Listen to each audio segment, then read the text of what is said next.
Yes, with the laptop way in the back. In the head. I do not have them in the head. And actually, the video game is laptops are about the same. It's fine. Whose camera is that? Put that thing up there. Yeah. We're live.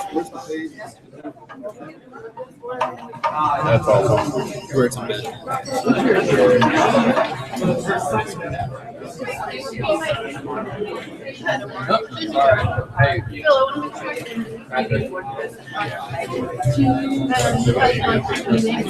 I'm taking feedback from my laptop. You got your mic turned off. There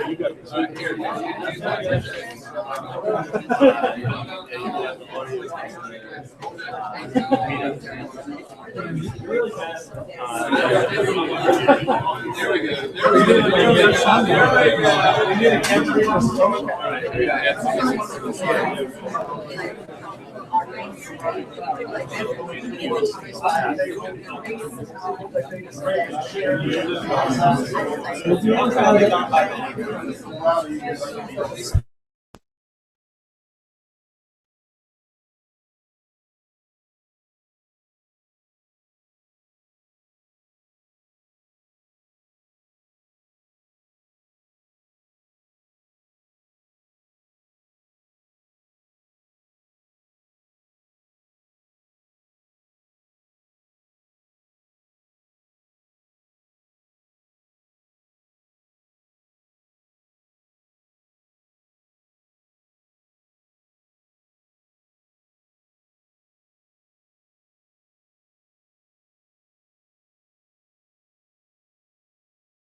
Thank you very much, Lynn.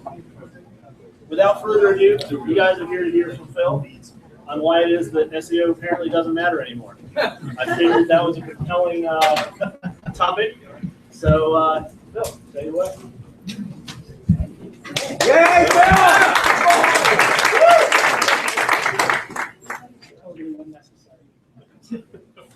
All right, so I had awesome music to go with my slides, but there was feedback, and so no music for anybody. Thanks for Frank and Patrick asking me to come back again. It seems like it's been months since I've been in a meetup or something. And every month I think, this is the month I'm going to the meetup, and then something comes up, and when I need something, I need work comes up, and I'm unable to make it. But luckily, Patrick twisted my arm enough this month, and I said, okay, I'll come back. But the interesting thing is, when I took this job, it wasn't SEO specific at all. And what I'm going to talk about tonight is all the stuff that I've learned that has nothing to do with SEO, and how SEO has impacted all of that stuff that has nothing to do with SEO. So, go. It's red. Good job, Phil. Good job. What do I do when it's red? Can you click next for me? Hit it. Hold down the button. I'm clicking text and it's not going every time. On the laptop. Did you say hold some button down until it turns green? How about now? Can you see it now? How about now? How about now? Can you guys hear me? So as you can see, that's some castle, someplace lovely. Try hitting next. It's Spain. Try it. Oh, that's it.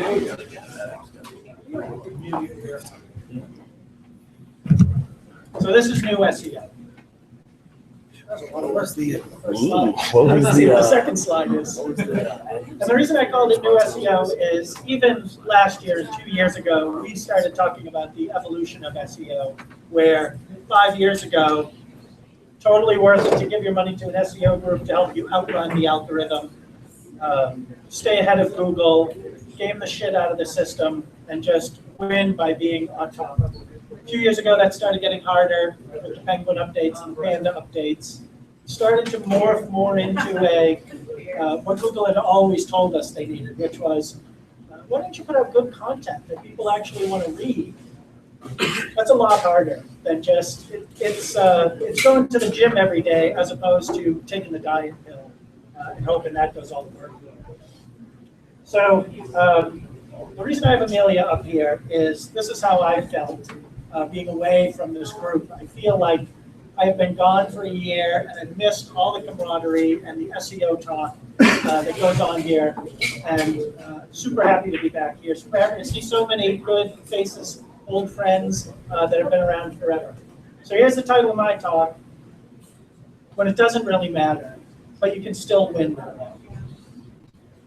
So if anybody here has never seen one episode of Mad Men, these are all Mad Men clips behind me, but it doesn't have a lot to do with the slides. It's just in that kind of. So my new company, we sell software to banks, and it helps them price commercial loans. So not your mortgage or your car loan, but the big, $10 million loans that they're writing for a shopping center and stuff like that.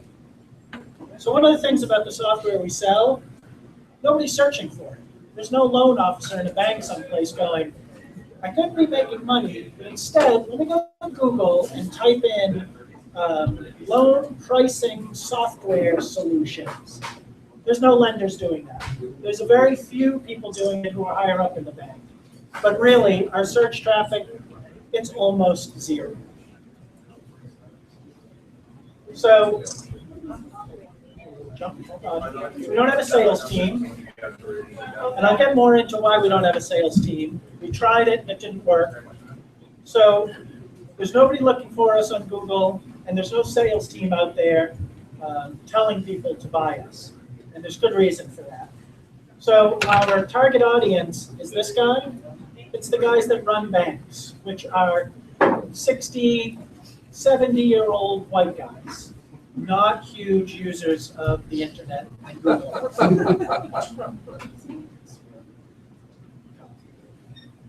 So let's talk about the assets that we have, because it seems like we were in tough shape, but we really weren't. The best thing is we have this tremendously desirable product. When we show it to these old white bankers, they immediately fall in love and want to know more about it. Because what they see it as is something that's going to generate a lot of revenue for the bank. That's why we don't need a sales team, because when we show it to people and they get it, and they get how we think about that kind of pricing that we're doing, we don't have to sell it anymore. They just have to get it okayed at whoever their board level is. And if we show it to them and they don't see the value in it, we could give it to them for free and they're not going to use it because they don't see the value in it. So for us, it's very binary when we're talking to people about our product. If they get it, we just help them run it through the bank and buy it. And if they don't, we let them walk away and hope that they come around to their senses. Man. So we have a charismatic leader at the company who is well known, has spoken a lot, has talked to hundreds of banks, and implemented this pricing solution at an old company, as a consultant, and now at a new company. So although he's never worked at a bank, he has probably put in these pricing solutions at more banks than anyone else.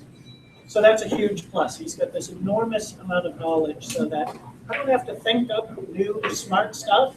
I can just hang around with him and listen to him and take some notes, and I'll be able to produce some smart stuff. The other great thing is, although we're a startup, we're only about 5 years old, we are actually making money. And we make a fair deal of money because we're selling to banks. And they've got a vault full of cash in the next room. Very smart niche to sell into. No real budget constraints. Nobody ever says to me, you can't do that, that's too much money. Now, granted, I'm not asking for very much money at any one time, but it's nice to know that if I did come up with something really crazy, it would probably get okay. So what do you do for them, Phil, if you're not doing SEO and there's no sales team? That is a great question. Let me get into that. Total plan.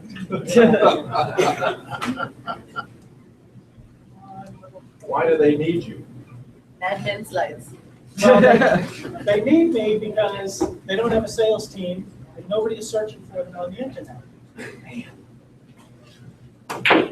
They needed a charismatic leader.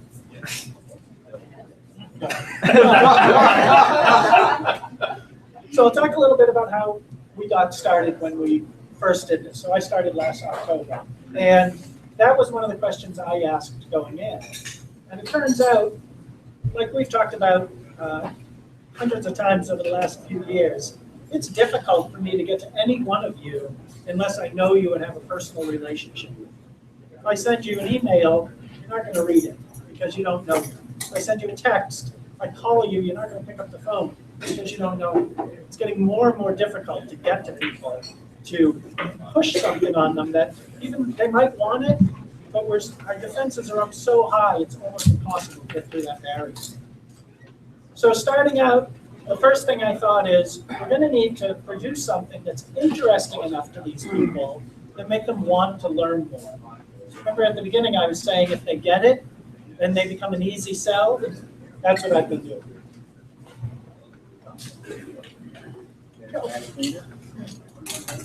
It's going to go 6. So our target list is US banks. That's it. That's all we go after. There's about 5,500 of them in the country. That's our entire target list. 5,500 businesses out in the US. Everybody here, Pens.com is aiming at a lot more people than 5,500 targets. Cheap pens. And even better, every single one of our customers has to register with the federal government with all their information. That's a good marketing ploy. Whoever thought that one up for anybody trying to sell the banks. They're all on government websites, all their officers, all the people we want to talk to, they're all listed right there for us to get a hold of. So although that seems like it makes things super easy, what it also does is it makes those people even less likely to look at emails, to click on a link that they're not sure of. And because they are, as my friend Marty Smith used to say, the most hunted elephants in the jungle, they're very difficult to corner and get them to listen to you for any amount of time. What we really want out of those 5,500 is 120 of them. So we started out with smaller banks and we've slowly moved up the food chain. The banks we're looking at now are somewhere between $5 and $20 billion, which is kind of on the middle end of bank sizes. When you start talking in billions, it all sounded ridiculous to me at first, and now it sounds totally normal. But that's a medium-sized bank, 5 to 20 billion in total assets. The reason we want those 120 banks is we sell our solution by not by seat license or something like that. We sell it on a yearly subscription, dependent on the assets of the bank. So if you are a tiny little bank, you guys want to take a guess at the name of the smallest bank in the U.S.? Tightwad Bank. It is teeny. If Tightwad Bank bought our solution, they pay about $7,600 a year. And that's kind of the base. And from there, it goes up. So these 120 are the point where we put in the same amount of effort as if we were selling to Tightwad banks, but the return is, a zillion times better. So this is what we've been aiming at through last year and into this year and having good success. And we've even thought, is this an SEO strategy, or should we hire someone to sit down all day, every day, and figure out how to get to these 120 people? That's it. So think about your audience sometimes and think, what am I spending money on?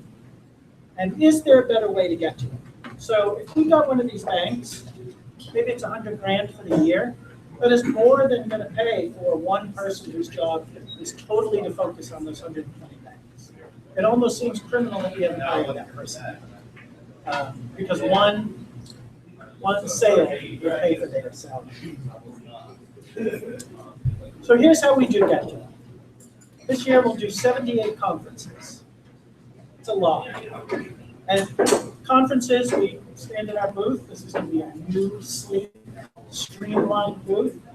I know you're terribly impressed. And it's like every other trade, right? There's 100 different people who offer banking services and we stand there. Even here, we're not ever really selling. We're just trying to help people. Because what we've learned over time is we can't sell. We just have to explain what ours does. And we do that by saying, this is how we think about pricing loans. How you think about it? And almost universally, they'll say, yes. That's how we think about it. You say, well, is that how you're doing it? And almost universally, they say, no. That's not how we're doing it. We are flying by the seat of our pants and making it up as we go. So the conferences are great for us, but even better is at some of those conferences, we have the opportunity to speak. So we're going to speak at about 35 of them. Again, we're never really selling from the stage. We are trying to inform those people to tell them, this is what we've learned. One of the great parts of our software is we get to look at aggregate data that comes in from all the banks that we serve. Through our software, we're now looking at about $11 billion a month in loans that are coming through. There's no other bank out there that's doing $11 billion in loans, which would be a pretty big bank, that would say to the public, let us tell you all the cool stuff we found in our loan portfolio. But we can't. That's the kind of stuff that we're sharing with bankers. That's the kind of stuff that they are terribly interested in. Because all they get to look at is their data set, whether it's bigger or smaller than that, they're still confined to that. We can say our data set is across the entire country, hundreds of banks and thousands of lenders using it every year. Come on, Don. You can do it. And now we're in the computer age. So we can do more than just stand at our booth and talk to people. And this is the part that I was brought in for. So when they originally talked to me, they were looking for, I think it was called a technical marketer. When I talked to them a little more, they were calling it a full stack marketer. Has you guys ever heard that? It's basically a marketer who has some experience in all different parts of marketing, a little bit of email, a little bit of nurture campaign, web stuff, blogging, blah, blah, blah. The big difference was rather than saying, hey, we should blog, it's somebody who says, hey, I just set up the blog. That difference is what they were looking for. And I think any marketer out there, the more skills you can bring to the table, whether you're doing SEO or whether you're writing content or whether you're podcasting, the more you can kind of put it all together in one big pile, the more success you have. Never using this clicker again. So our old website, when you landed on the homepage, had this movie plan, which is awesome. I think you guys will agree. Faceless bankers, whatever they are. The interesting thing about this was the content in this video was good. And bankers would often say, hey, I watched your video and it made a lot of sense to me. But it just looked so awful that it was causing a problem where it didn't look like we were a company that the bigger banks would want to do business with. And that was one of the things I was tasked with is make us look in a way that if Wells Fargo looks at us, they go, oh, those guys can help us, not just the smallest banks out there. So we got to work on the old website. I started with the basics, so that dot down in the left, that's actually the day I started. For some reason, Google had that particular day picked. We only had 40 of our pages indexed by Google on our main website. So just working through some of those problems, we got that to where it needs to be. And we've talked a million times about SEO is impossible to do if you don't have the absolute basics right. If you don't have your stories linked throughout your site. If you have your robots.txt excluding Google from looking at you. All of those sort of things make SEO remarkably difficult.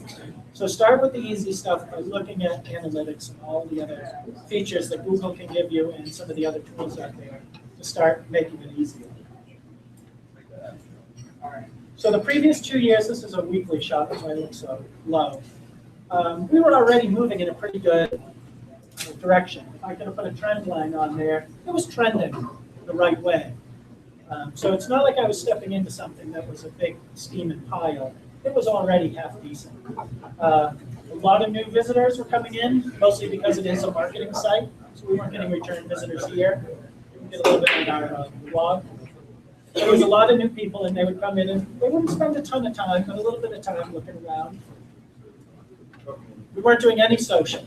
No social at all going on because, I know this is going to shock you, 60-year-old white guys running banks, they're not on Instagram. I know it's shocking. Even though we knew that, we did set up social accounts on all of those, and we used them sparingly, mostly for the next generation of bankers that's coming behind them, the guys in their young 40s to early 50s, right? That part that's getting ready to move in and take over the leadership positions, they actually are on social. We don't want to wait until they say to us, where's your Facebook page? Why aren't you on Twitter? So we are using social now. We're using it for more than just read our stuff. We're also using it to identify the people in the industry who are kind of thought leaders, who are using social media, that the bankers listen to at conferences and stuff. They would never see them on Twitter because they're not on Twitter. But they'll listen to them at a conference and say, oh, that guy's. How much LinkedIn are you doing? We do some LinkedIn. That's where we go. When we post, we put up a new article, we post it a couple of different places. LinkedIn gets those clicks and likes and stuff like that. But even there, it's very minor. So I've been there, I counted the dots, 42 weeks. And over those 42 weeks, we have basically doubled traffic. Some of it is due to the work that we've been doing, which I'll get into. Some of it is just natural, right? We were already trending up and we'll continue to trend up. We're starting to get more return visitors than we used to, which I think is partly due to some of the new stuff that we're putting on the website. That's what I talked about. The blog, which is on a different domain, mostly because we wanted to be an agnostic blog that helps bankers. We didn't want it to be, hey, we're just selling more crap over here at the blog. So we think of the blog differently, which is we're going to put out stuff that helps lenders be better bankers. But it's our stuff, maybe 1 out of 5 times it'll be us, or we'll talk to somebody. We're doing a lot of podcasting now, which I get into, which is our guy doing the podcast, talking to other people.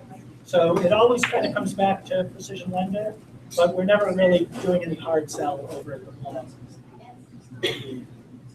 We started podcasting this spring, mostly because I was listening to the Copy Blogger podcasts. You guys haven't listened to those? We should, they're awesome.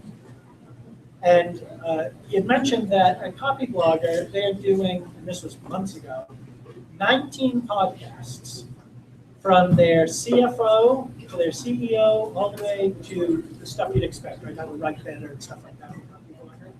I listened to about 4 of them. They're all awesome. And I thought, shoot, if those guys could do 19, we should be able to get 1 out. So we started just with absolutely zero idea what we were doing, which is exactly where I like to start things, so that I can't screw it up too bad. We got the exact same mic that they have back there, the Blue Yeti. Blue. Just plugged it in, and we had 2 people standing just like this next to me. Hey, how are you today? Doing great. It was very awkward and weird, but it worked for the first couple of podcasts. And you can see we had a huge following right out of the gate. People were dying for this content. But interestingly, what we actually did find is there are a zillion podcasts that focus on here's how to beat the bank. There was no podcasts out there on be a better bank.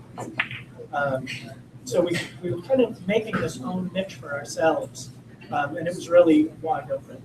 But podcasting has been awesome. I'll tell you the best part of podcasting, and I've been telling this to people for a long time. I used to say it about video, now I can say it about podcasting.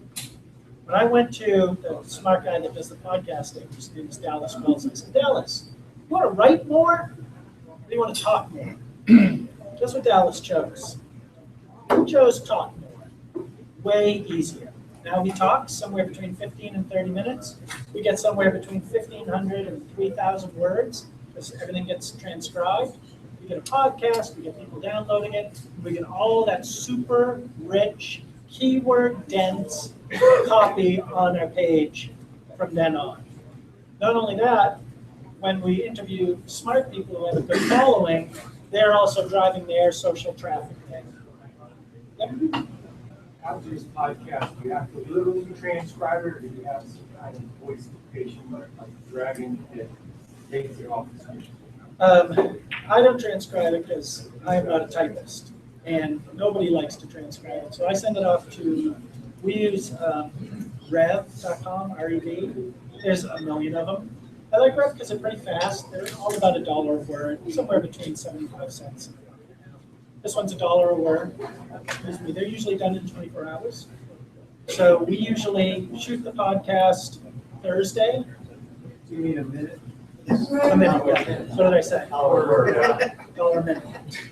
So if it's 20 minutes, if it's 20 minutes, it's 20 bucks. They'll usually have it back by the weekend, and then I can just more or less copy and paste it in, and I'm done. The transcription is 95% right. Sometimes, because we talk a lot of nerd banking talk, they'll miss some of the more nerdier terms. But overall, really good. You know, you listen to it one more time, looking for typos in the transcription. But podcasting has been awesome because it frees people up to not dread writing a blog post for a week and just talk to somebody they already find interesting. Phil, a question. You said you couldn't find another podcast that talked about how to be a better banker. Would you have leveraged our audience if you could have found somebody that you wanted to get interviewed with up there? Yeah, we are doing that. I mean, there's other ones that are close. So ours is specifically aimed at lenders. Guys doing out on the front lines trying to get you to build your new office. Right? There's some that talk about general banking things like, hey, the interest rates are going up. Increases, crap the bed. Like there's banking ones like that, but there's none that say, listen to this and you'll become better. There wasn't anything like that. So actually there's a good one out there that has some snarky guys that run it called Gonzo Banker. We're actually talking to them, so hopefully they'll be joining us in a week or two to do it. So there's some out there we are going to try to manage. It's the small herd mentality. So when you think of, when you've got something to do, if you say, I just saw this weekend, a friend of mine said, my kid's up for a scholarship on Facebook. I'm going to bother all my friends for a week straight until they go vote for her so she can win the scholarship. She has that circle of friends, and she knows if she pushes them enough, they'll all do what she asks. That's what we're trying to build, is we want to have that influential circle so that when we say, hey, we've got a new podcast out, or a blog post, because we always support them, they'll support us. It's very much like you did when you were in grade school. You know, you can pick on your best friends, but nobody else can. It's the same in the digital life, and that's what we're trying to get on. I've also started doing a lot more guest writing. And this is the thing that has kept me from doing anything else with my life for the last 6 months. There are 50 states in the great country. Every single one of them has a banking organization. Every one of those banking organizations has a newsletter and a website and a magazine and a conference, and they all want content from us. You could literally have 5 people writing 8 hours a day, every day, and we probably just barely get to most of those over the course of a month. So we're trying to write as much as we can, because that's how we're going to get out there. Because we don't have a sales team, because nobody's searching for us. People have to trip over us and say, that's a yes. Writing, you're focused on writing so much. How do you keep quality on all of the writing conversations? I don't know. So you guys didn't hear that. It was how do you keep the quality up when you're trying to write a lot? Well, we're not writing a lot. We'd like to write a lot, but the entire writing team is in front of you. So, I try not to put out stuff that's terrible, and because I don't speak banker, I speak pigeon banker. Usually I'll write something up and I'll send it off to somebody who knows more details. They'll say, oh, add this or that and the other thing. I can usually get one good thing out every week. So what we're starting to do is we say, here's a good thing we're going to send to the South Carolina Bankers Association. You know who'll never read that? People in Montana. You know who else will never read it? Texas. So we can start to kind of move stuff around. So you duplicate, you can send something to South Carolina and something to Montana. It's the same article, but there's no duplication. Right. I mean, it's a duplicate article, but they won't see it. Right. And most of the time, if it's on the web, we try not to do that. We've never done that. But if it's been a newsletter or a magazine, a paper magazine, then we'll do something. And that's really for our sanity. Of course, the hard part is you have to remember what you sent where. So the spreadsheet starts to grow exponentially as you create more content. But guest writing has been great for us. So I ghostwrite most of the smarter guys that interact with the bankers. So some days I'm Joel Rosenberg, and then, hey, look, I'm Greg Palm. So somebody else this week.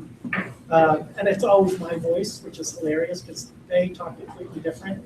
So when I write for Joel, he sounds like me, because it's the only way I know how to write. And then he's actually pretty good. He'll write about once a month for it, and he's a super nerd banker guy, right? He just wrote one on how to do something. I don't know. There's so many acronyms and spreadsheets in his stuff. I'm like, I don't know how people don't totally call this out on that. What are you going to do? So we get a lot, and we've had great success with that, and it's made us feel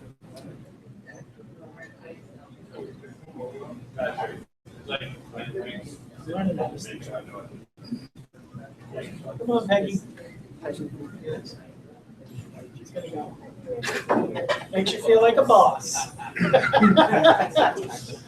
And the thing that's great is, we went to a bank this a month or two ago, and it was a bank that for a year or two we had been talking to, and couldn't get in. They wouldn't return our calls, never opened our emails, nothing like that. And so we finally got into, we went to talk to him live, and the guys sit down at the table, and the first guy in says, I read your stuff all the time. And he goes, I love this stuff that you put out there. And this is a guy who, a year ago, we had talked to a person who's like, I'm not talking to you guys, you evil software salesman type. So just with content, he became the champion. And as other people came into the room, he said to her, did you read that blog post they wrote last week on whatever? That was great, the way they did this, that, and the other thing. So about a year ago, AJ Cohn was talking at this meetup. He said something that I have used ever since, which is, he said, every time he publishes a blog post, his goal is to turn one person, get one person to think like he thinks. That's what I think about when I think about, is this good content? I think, is this enough to turn one person? Like I said before, if I can turn one person with an article in it, gives us $50,000 contract, that's a good article. And the other thing is, it has to be consistent. So that podcast I talked about, we just published number 20, and that's every single week, come hell or high water. 1 week we didn't have any. Dallas, who does it, had gone home. We weren't quite ready for the next week's one, which was going to be on the data that we've been pulling out of all of that loan data that we look at. It's going to be awesome. The data scientist, and she's digging into stuff. So I was like, oh shit, it's Sunday afternoon and we don't have a podcast. It's supposed to go live tomorrow.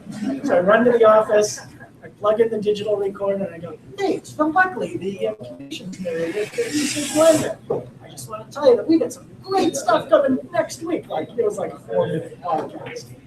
But I put a couple of good graphs in there, some of the early stuff that we've come up with that we pulled from the data. And it actually did surprisingly well, because the podcast was, come to the website and see the cool stuff that I just posted. So even sometimes when you think like, I just ran into a tree, it'll turn out okay.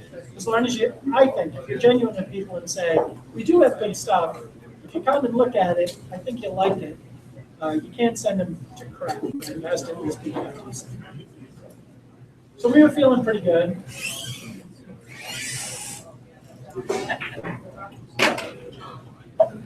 Then we got some bad news. The bad news was every single time we put out something good, people started to expect us to do, that was the new bar. They expected us to do at least that good the next time we put something out. Which meant that thing I just spent 2 days on and killed myself because I'm not a fast writer. I'm a half decent writer, but I'm painfully slow. Means that it's going to take 3 days the next time, or 4 days after that. And that's tough to do. So I started to try to lean on some of my other coworkers to pull out some of the information they may have. That was difficult. Nobody ever likes being asked, who wants to blog this week? Put your hands up, come on. Nobody's answering that call. So what I did is, this is probably 2 years ago, we had Comms Ninja here, Comms Ninja on Twitter, and she said something fantastic. She said, I'm tired of watering the horses. She said, I don't want to go out and force people to blog anymore. She said, now what I do is I make heroes of the brave. So when somebody does give me a podcast or a blog post or an article that I can send along, I make sure that the entire company knows how awesome that is, how many hits it got, how many people commented, how many views that got, how much, anything that I can put up there so that that person who wrote it feels like, I'm awesome, I'm going to do this more often. And the people who might be on the fence might think, oh, he's getting a lot of attention, maybe I'll do that next time. So just a few weeks ago, one of the people who's only been with our company a couple of months, she's about 24, and she said, I want to write one on millennials. Not a huge thing for the market we're in, but interesting to bankers in general because they have no idea about millennials. So she wrote about her friends and how they think about banking, and it's complete anathema to the bankers. I'll tell you a quick side story. I was at a conference down in Louisiana, and there was a guy who gave a great presentation on millennials, and this is right the biggest cohort, bigger than the baby boom generation. He's talking about what they expect from banks and bankers. There's an old timer in the back, and he raises his hands and he says, do we really want to bank those people? Meaning, we have to do business with the largest cohort in American history. Can't I just skip that entire thing? So they're not looking forward to the millennial generation, but somebody is. That's a lot of what we're writing right now is banks are still stuck, right? They are 10 years behind. When you think of all the cool apps that come around 5 to 10 years, none of them are from your bank. You know, when you finally got that thing that you can take a picture and deposit a check, that felt like your bank had just broken through this brick wall that they should have been there 10 years ago. So we talk a lot about that. So we have bad news that a lot more time putting together great content. That meant more creative. That means now when we put stuff together, I think this would be great if we had an infographic. Because infographics get shared a lot among the thought leaders that we see out on Twitter. That's one of the few things that bankers would consume very easily, is because they don't have to read it, right? They don't have much time. So we needed more creative. So we went out and found some creative people to help us start. She starts tomorrow. I'm very excited about that. We're also looking for writers all the time, right? Anyone who comes. So, whoops, right by go to bed. So, you can do it.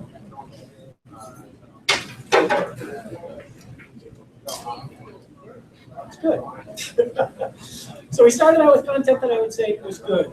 It was good enough. We talked a lot at my company about getting off of zero, meaning you have to start doing something.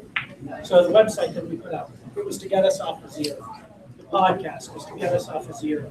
So much momentum is needed to take that first step. We talk about that a lot. It's just gonna be terrible when you start. You just have to go forward. So then hopefully after that, you can get better. I feel like we're at that stage now where stuff is starting to get better. I've been there long enough to know what bankers are talking about, what's interesting to them. Now when I go to a conference or trade show, I can talk to them a little bit and understand the bankeries that they're talking about. But the things that are interesting to them are all over the map, and it depends. The dorky movie I showed you at the beginning had 4 people in it, because at the bank, there are 4 personas. Anybody who's done persona stuff with their website knows this. The CEO says, bring in more business. That's really all he cares about. The people in credit say, well, I don't care if you bring in more business. They better not default on those loans. And the business people are like, let's just make more money. We'll try to get as high interest rate, high return as we can. Like all these different factions in the bank that want different things from their lenders. We have to talk in at least 3 different languages, depending on who we're talking to. That's what we're at now, and that's why I feel like we're doing a better job. Having through those personas for your website, who you're trying to talk to, and who's looking at it, it's worth doing. Even if you're just scribbling it on a whiteboard to leave in your office to kind of remind you that sometimes you have to talk different languages. Where we haven't got yet is to best. And I think that's coming. At some point, we want to get to a place where when a banker reads our article, he cries at the end. That's my last. And the reason is we've all seen things, right? Where you're watching something that is clearly an ad or something like that, and you get a little teary watching it, and you're like, damn it, Hallmark, you did it to me again. Like, you can get to people on an emotional level, and everyone can do it. So some of the stuff we're talking about is, there are big banks, or the big bankers that you see in the news that are not the friendliest people and friends to the common man. But for 99% of the bankers out there, the community bankers, they are literally your best friend. They want to make the community better. They want to help you grow your business because they live in the same towns, right? So the guys at local small banks, they want to be there for the stories we want to start telling. One of the things we've talked about is when you look at our website, if you go to PrecisionLender, we try very difficult to not talk about us. As the CEO Carl says, there is one page on our site called About Us.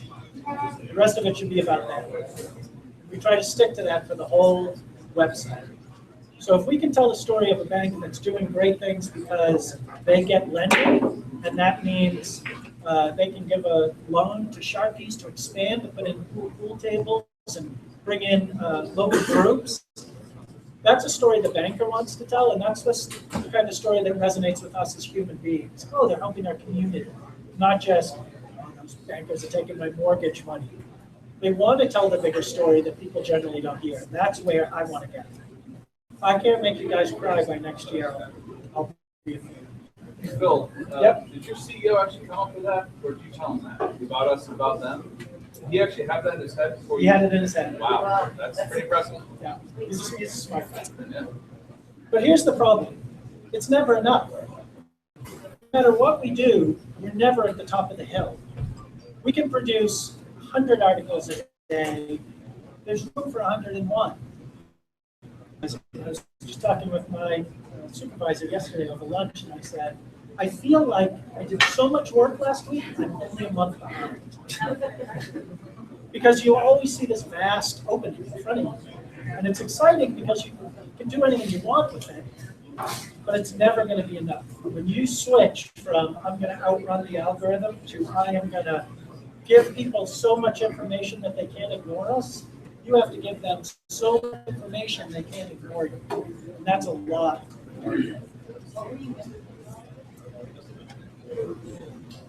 We get to chase the long tail, right? When we're looking at accumulated other comprehensive income, you guys aren't chasing that. There's only one person chasing that, and he's right here in front of you. But this crazy thing, oh, I didn't put it. That stupid thing's been read 1,100 times. People love that article. The thing above it, which is the one from the old site when we flipped it. Every month, that thing's, like after the home page, that's second and third every single month. We have a huge ability to reach people because we are far end of nerd on the banking scale.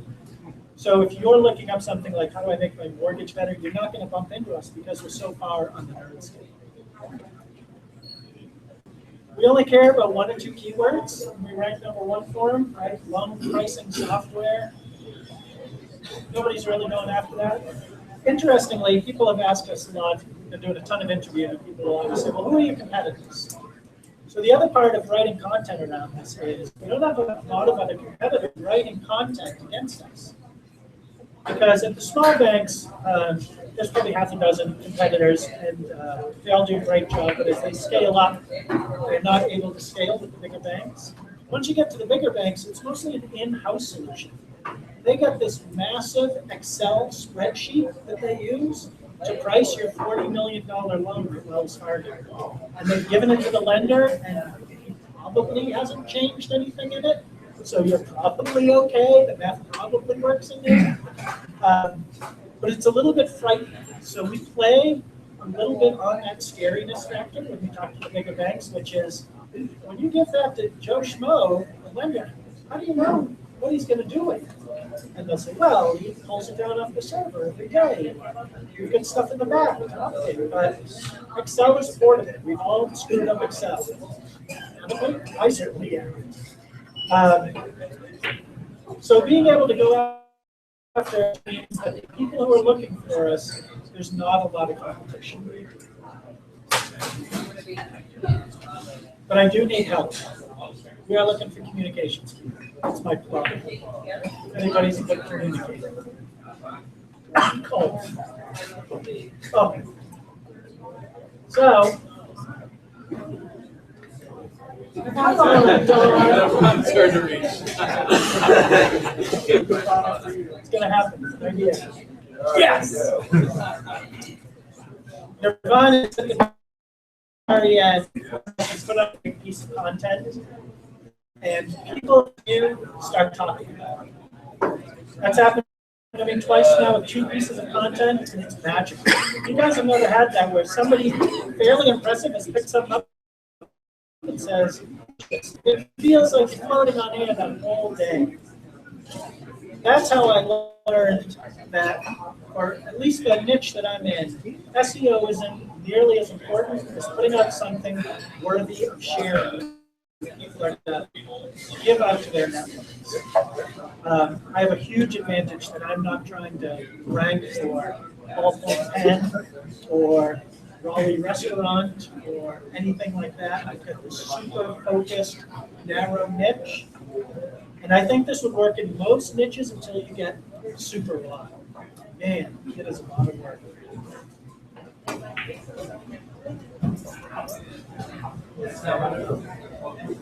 So this is what I figured out over time.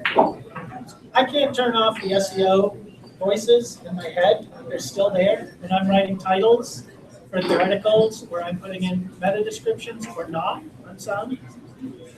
It's a way of thinking about everything that I put out there, from video to podcasts to written word.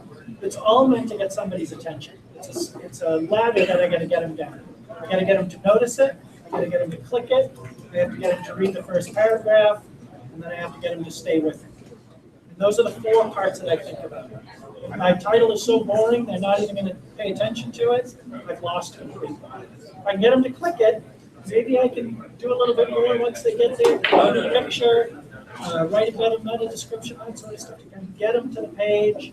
Once they're on the page, then it's on me to keep them there anyway. That's all I have.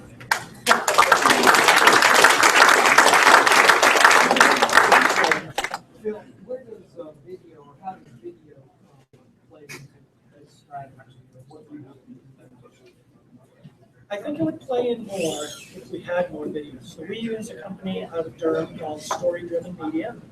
They're doing a great job. We've got a couple of videos up on our site now that are kind of like story of us, where did our product come from, that sort of stuff. We're getting ready to put out some more that were more about the teams and what's important to us. So if you went, when we just finished, was with the development group. And it's kind of like, here's our developers, here's what they think.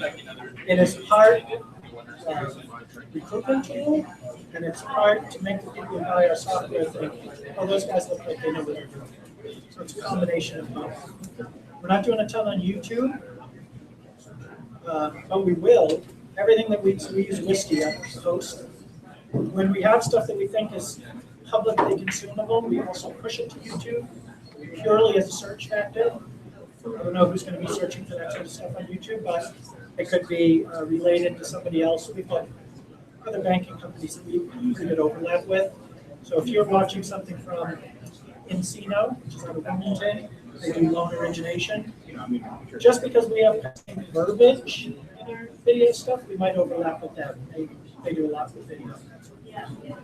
I think any of these that, for a company like ours, our main hurdle is getting the word out. We work with about 200 banks, as you saw, there's 5,500. So we probably know about 25% of them. So for us, we just want you to know who we are. Early on. So you have these like podcasts,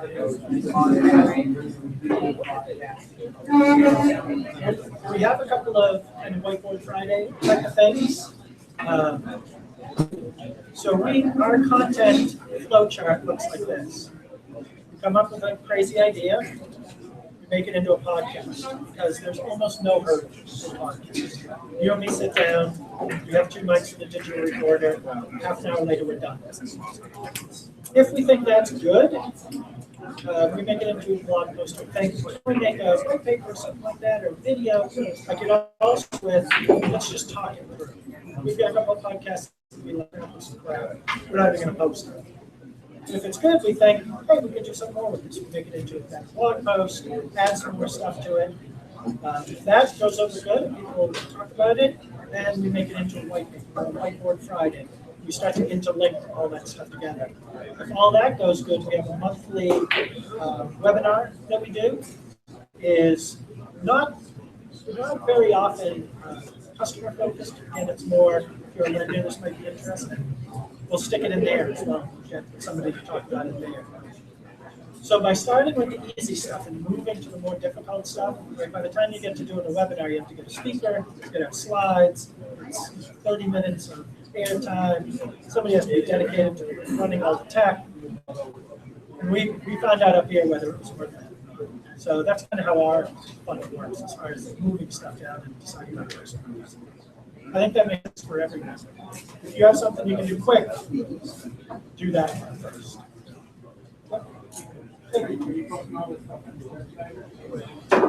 We post most of the kind of opinion stuff, or the here's how to be a better banker, we post on our blog. So our main website is PrecisionLender.com, which is the name of the company. The blog is linked off of there. It's just lender performance. We don't hide that it's affiliated, but we don't. It's not super obvious that it's not a marketing trend. Right? It's separate for a reason. That's where we post a lot of it.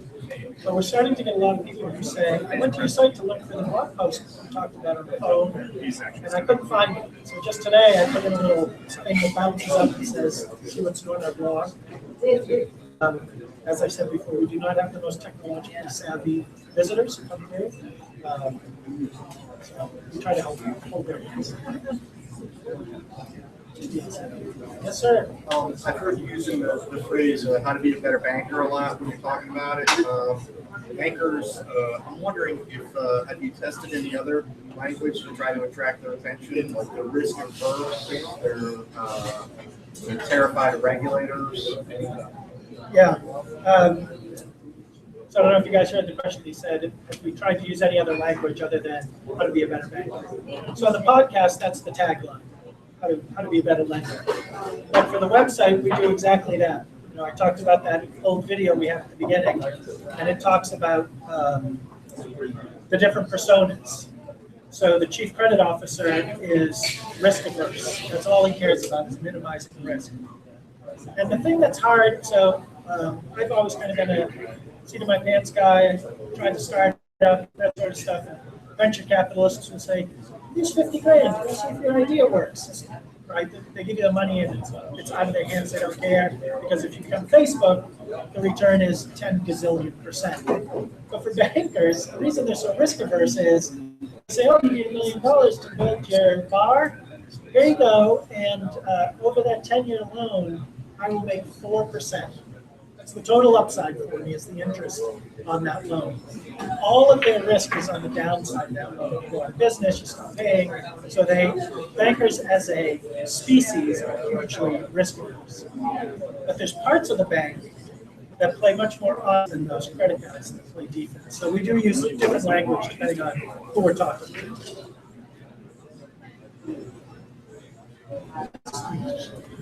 So you said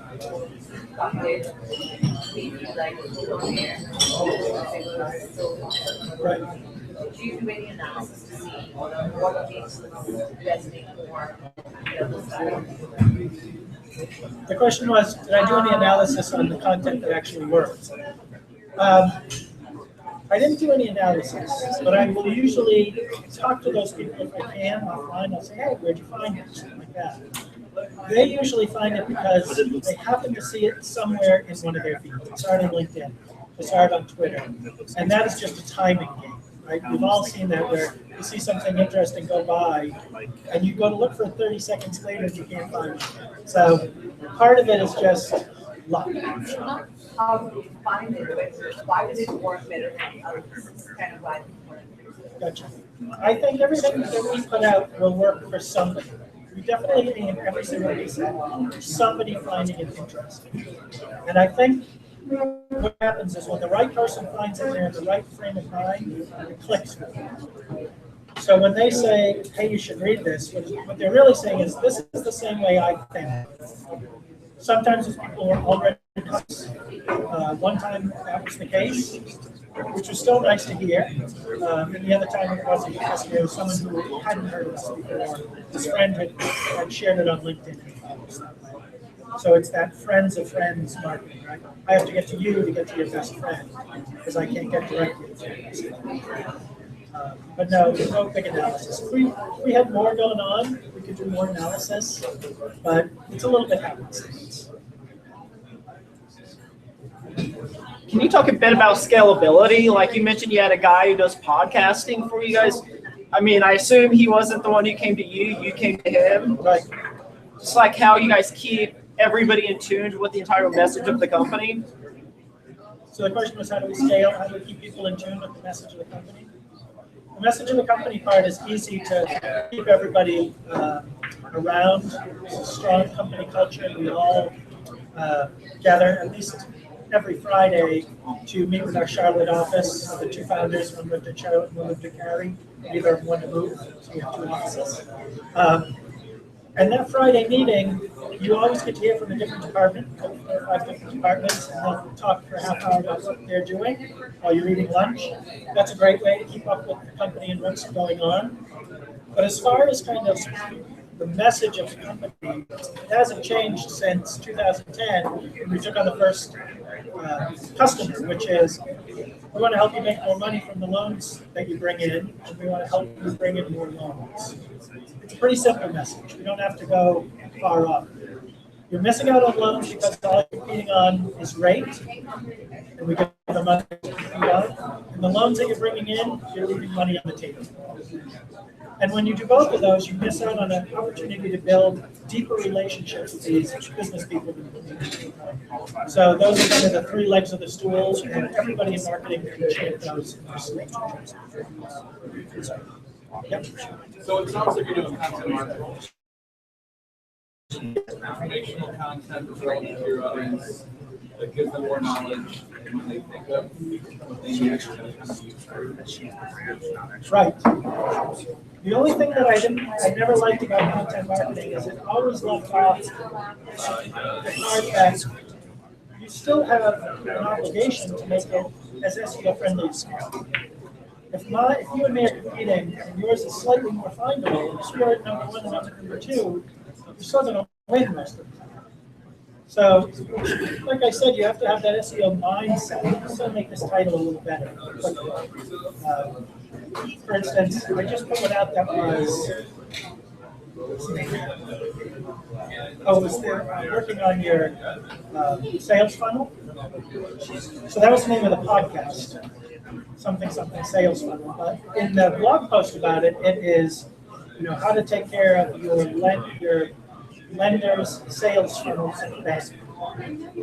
Same idea, but words that bankers might be looking for as opposed to everybody wants to know how to manage their sales funnel. We just want the bank. No, you don't have enough traffic, to be honest. I mean, we maybe get a few hundred people a day to the blog, and that's just not yet. Someday. Yes, ma'am. How many other companies would you say are competing with a similar product? There's probably half a dozen companies out there that we're competing with on the smaller end that are dealing with banks under $1 billion, which is the huge majority of banks. There's 5,500 banks. There's probably 5,000 of them, not quite 4,500 of them under $1 billion. When you move up that chain, a lot of them take it in-house and have a team that works on their pricing model.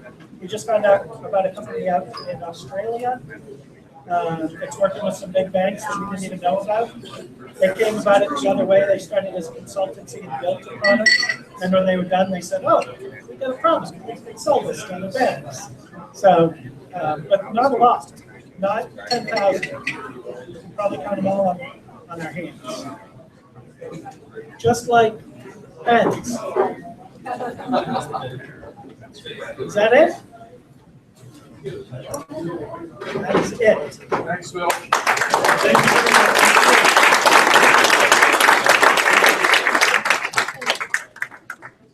All right, guys, I think I see a few more sandwiches over there. If anybody wants to help finish those off, and some more pens. You all have a great day.